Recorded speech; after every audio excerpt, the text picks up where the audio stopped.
Penuntun Saat Teduh Sinode Gereja Kristen Jakarta, Sabtu 16 September 2023. Judul renungan, Misi bagi Dunia yang Pesimis.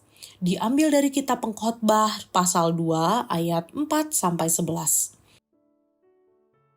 Aku melakukan pekerjaan-pekerjaan besar, mendirikan bagiku rumah-rumah, menanami bagiku kebun-kebun anggur. Aku mengusahakan bagiku kebun-kebun dan taman-taman, dan menanaminya dengan rupa-rupa pohon buah-buahan.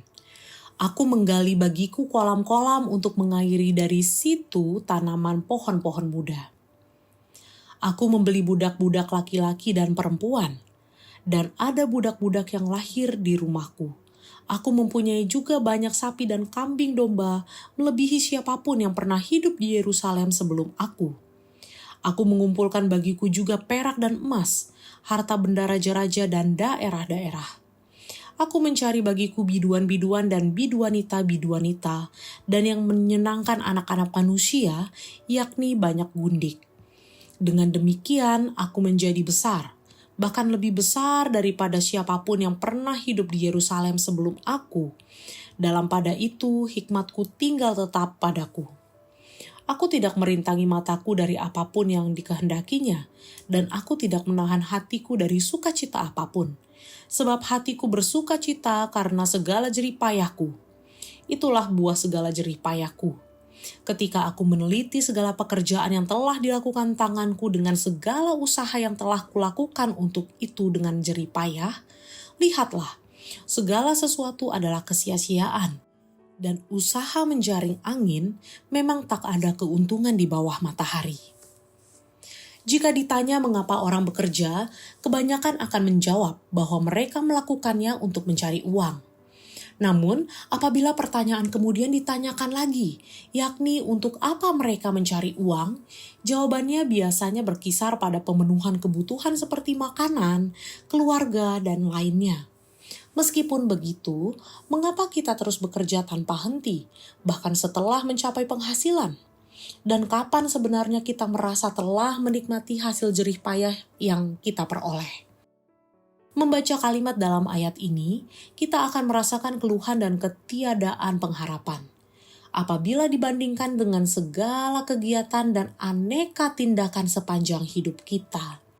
Lalu bagaimana dengan kita semua yang mengejar kemapanan hidup, taraf yang lebih baik, pendidikan dan kesehatan yang lebih baik dari sebelumnya, terbebas dari kehidupan ekonomi yang mengkhawatirkan?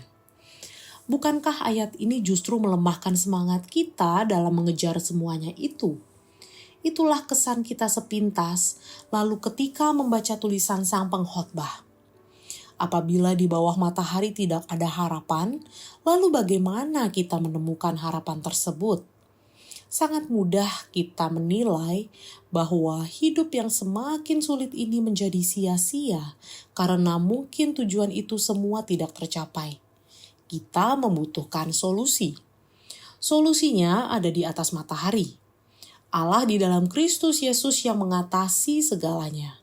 Ia datang ke dalam dunia dan memberikan dirinya ditaklukkan kepada kesia-siaan. Supaya kita semua yang percaya di dalam Kristus menemukan bahwa upaya dalam hidup yang sementara ini tidaklah sia-sia. Kuasa itu dinyatakan lewat Injilnya. Bukan karena usaha dan kemegahan manusia, Injil adalah pernyataan kasih karunia Allah yang adalah kasih. Perjalanan hidup menjadi bermakna ketika kita menyelami grand design Allah dalam Injil. Hidup dan mati menjadi bermakna karena hidup untuk sebuah tujuan yang berpengharapan dan mati juga menjadi sebuah keuntungan. Marilah kita mendorong pasangan dan anak-anak kita hidup dalam tujuan Injil. Di dalam Injil, Allah memberikan pengharapan kepada mereka yang percaya. Jadi, di tengah dunia yang pesimis ini, keluarga kita memiliki pengharapan dari atas matahari.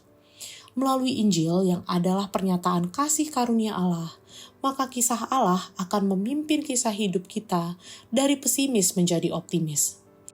Injil adalah jawaban pasti bagi kehidupan yang sia-sia. Kiranya Allah memampukan kita.